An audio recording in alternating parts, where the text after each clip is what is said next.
আসসালামু আলাইকুম ওয়া রাহমাতুল্লাহি ওয়া বারাকাতুহু। একজন বিখ্যাত সাহাবী ছিলেন মুসআব ইবনে উমাইর।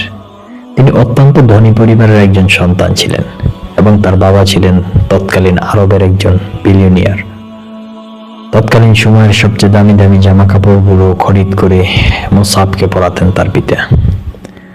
হঠাৎ একদিন কাকতালীয়ভাবে মুসআব দারুল আরকামে যান এবং সেখানে গিয়ে দেখেন রাসূল করিম সাল্লাল্লাহু আলাইহি সাল্লাম সুমধুর কণ্ঠে কালামে পাক তেলাওয়াত করতেছেন এবং সে তেলাওয়াত শুনে মুসআব ইবনে উমাইর মুগ্ধ হন এবং তিনি দ্বার্থহীন চিত্তে ঘোষণা করে দেন যে আমি মুসলিম হয়ে যাব এবং তিনি কালিমা পড়ে ইসলাম ধর্ম গ্রহণ করেন।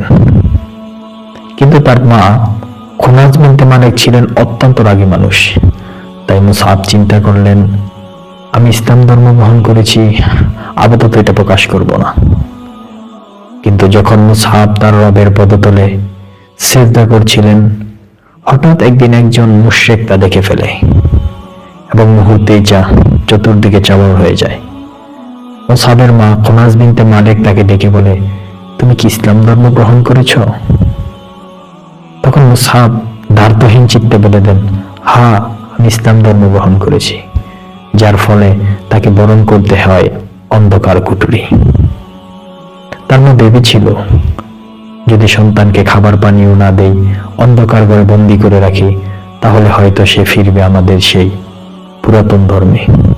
কিন্তু হঠাৎ মুসআব একদিন সুযোগ পেয়ে বাসা থেকে পলায়ন করে এবং হাবশার মুসলিমদের সাথে হিজরত করে উনি মদিনায় চলে যান।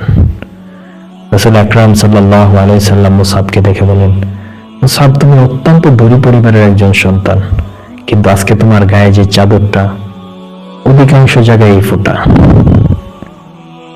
দেখে নবী করিম সাল্লাল্লাহু আলাইহি সাল্লাম অনেকটাই বিচলিত হয়েছিলেন।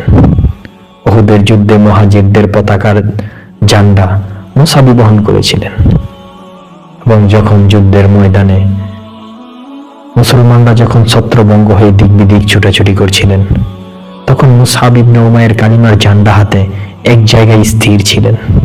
একজন কাফের এসে তার ডান হাতটা কেটে দিল। তখন সে কালিমার ঝান্ডাটি বাম হাতে উদ্দিন রাখলেন এবং কাফের তার বাম হাতটিও কেটে দিলেন। তখন সে দুবাহুর সাহায্যে কালিমার ঝান্ডাটি উদ্দিন রাখলেন। দূর থেকে একজন মুশরিক তাকে একটি তীর নিক্ষেপ করে তাকে শহীদ করে দিলেন। আমাদের শিক্ষার বিষয় হলো, এত হাত কেটে ফেলার পরেও, তার অপর হাত কেটে ফেলার পরেও সে কালিমার ঝান্ডা মাটিতে পড়তে দেননি।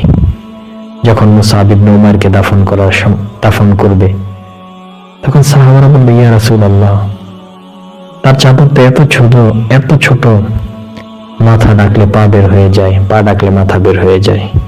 তখন আল্লাহ রাসূল সাল্লাল্লাহু আলাইহি সাল্লাম বলেন, তোমরা তার মাথা রেখে দাও এবং পা থাটিয়ে রেখে দাও।